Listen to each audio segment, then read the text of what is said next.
Hi, I'm Jeremy, And I'm Dan. and we're here to answer your questions today. The first one is from Dan Fugate. How can I tell if my turbo on my Saab C900 is working properly? If it's not, how do I fix it? So the first thing that comes to mind is a good way to diagnose this is getting a boost gauge. Most boost gauges also measure vacuum, so if you get like a $20 kind of universal boost gauge, you can strap it to your windshield, hook it up to a vacuum line under the hood, and you'll see if your car's making any boost or not. And it's basically just a measurement of pressure. Once you know if your car's making pressure or not, you'll know if your turbo's working. If it's not making pressure, your turbo's not working. From there, you can check your wastegate, check for clogged catalytic converters. Could be a million different things from there. But the first thing to know is, are you making boost or not? So that's where I'd start. Yeah, definitely the simplest and easiest thing to start with, and then work your way back from there. Yep. Another question we got was from Sonia Sangha. I'm not sure if I pronounced that right, but Sorry. we'll see. So it's kind of a long question, but I'll cut to the chase. The car is vibrating in the brake or in the gas pedal between 1200 and 1500 RPM, and it's a Mark IV TDI diesel Volkswagen. So I gave some thought to this. I'm not really sure. We're kind of stumped on this one. Yeah, we're a little bit stumped on this one. We both think that checking the motor mounts that you haven't replaced yet. I know that you had mentioned you replaced a few. Checking the motor mounts that haven't been replaced. Check for any exhaust that might be rattling against the bottom of the car. I'm not sure. What else? Yeah, this one's kind of weird because there's really not much the gas pedal's attached to be vibrating. It's really just mounted to the floor. So something at where the gas pedal is attached to on the floor is coming into contact with something else. We were thinking engine mounts, maybe possibly suspension, but you'd more likely feel that probably in the steering wheel. Mm-hmm. Typically if you have a vibration in the front of the car, like in your steering wheel, it's your front wheels. If you feel vibration in your seat, it's the rear wheels. But if it's in your gas pedal, it could be a whole number of things. There could be something under your hood that's rubbing against the firewall.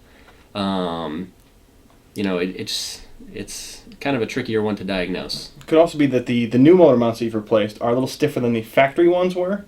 So you're just picking up a little bit more of that vibration from the engine that you weren't feeling before. Right. So let us know. If you get it sorted out, certainly tell us. So we got a couple more questions here. What was your first car? You want to go first? I'll let you go first. Okay. So mine is kind of a tricky one because my first car was actually a 1964 Impala convertible, which I still have. Now it's like 18 years later. And I've only driven it for about 1 year. And it was last year. It's always been a project car pretty much my whole life. And the first car that I drove every day was a 1987 Dodge Ram 50. I bought it for $500. It was a total beater. I welded all kinds of new metal on it because most of it was rotted off. And I hated it at the time, but looking back, I loved it. And I have since bought 2 other ones and sold them and all kinds of other stuff. But it was a great vehicle overall, looking back at it. Mine's a little more average, I guess. My first car that I've ever owned and driven were the same one, and it was an '87 Ford Taurus hand-me-down. Nice. It got the job done. It was cheap, and it's a good first time learning experience as well too, because everything fell apart. Yep. Another question. Let's see. What's the oldest car you've ever driven? So you've already got me beat with your first car. Right. I'd have to say the oldest car that I've ever driven was a 78 Cadillac DeVille, I think. It was gigantic. It was like driving a floating bus. The steering was manual, so you just kind of drove this way. Bumps were non-existent and just kind of floated down the road. Mm-hmm. How about you? Yeah, I've had a couple of experiences like that with the 70s boats. Mine, I think, was my brother's 1946 Packard that he had. Whoa. Yeah, it was very awesome car. I wish he still had it. But again, it was a project car that he kind of got to a point where it was mostly road legal. We drove it to a gas station and back, kind of tinkered around town a little bit, but it never really became like a daily driver or any kind of show car. It was sold long before that. But either way, that was a 46 Packard Clipper 6, straight 6, flathead. You started it by pushing the gas pedal down, and it had the starter attached to the gas pedal. So it was a really, really cool old car. But yeah, that was certainly the oldest one I've ever driven. All right, so let's see what the next one is. What is the worst upgrade that you've ever done to a car? What do you think? Probably thinking I could change a car to carbureted from fuel injection, and that'd be better than the previous setup. It's kind of one of those those old hot rodding myths that it's just easier, it's just simpler, it's just gonna work, and that's you miss out on all the benefits of fuel injection, of it starting when it's cold, starting when it's hot, miles per gallon was not the best at all. Yep. And then just trying to find parts. Like, right. With the aftermarket stuff, you walk into a parts store saying, I need jets, or I need metering blocks or something like that, and they just kind of look at you. Yeah, like what? Eyes gloss over, like, I have not heard of what does that fit? Yeah, exactly. That's going to be a little more difficult now. Yes. So my worst upgrade, I'd have to say I had a 94 Chevy S10 4.3 liter 5-speed at some point in life, and I went out and I bought all kinds of upgrades for it along with maintenance items. I got like spark plugs, wires, all kinds of different maintenance items, fuel filter, and then I got a cold air intake for it. And I was like, this is going to be amazing. I'm going to gain like 100 horsepower from this.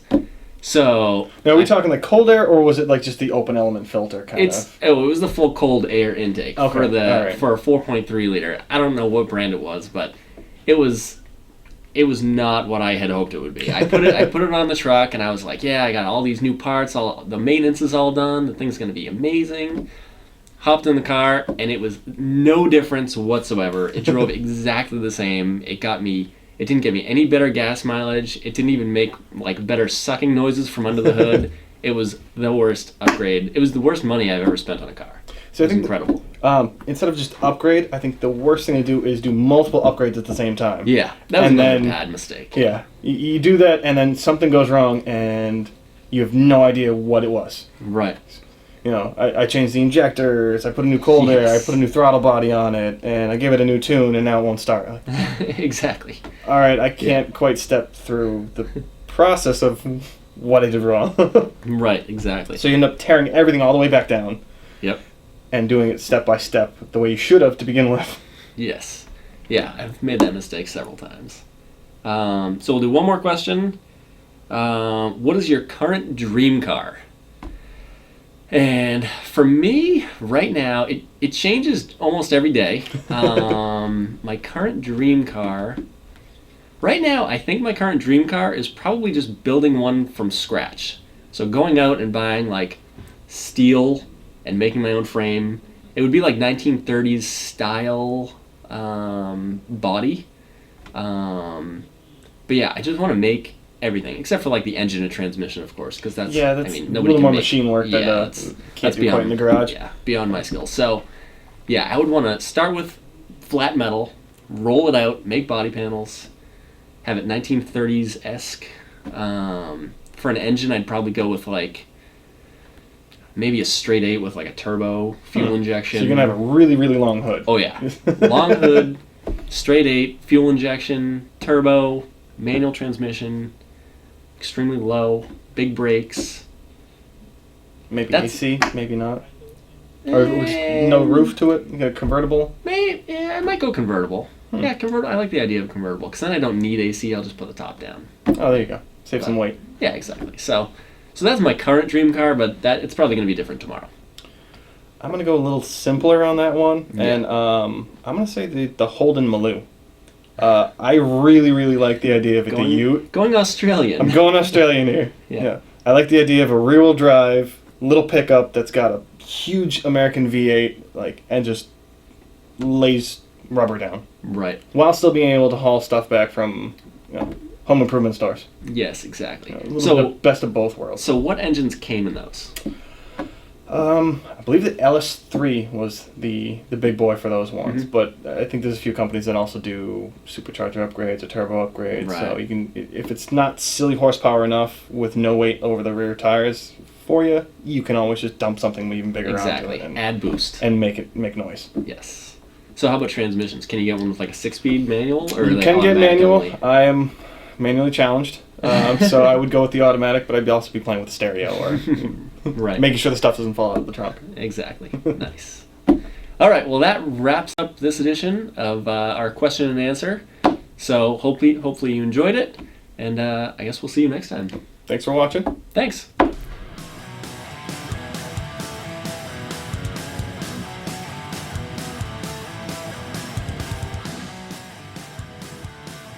Is my head shiny enough? Oh my god.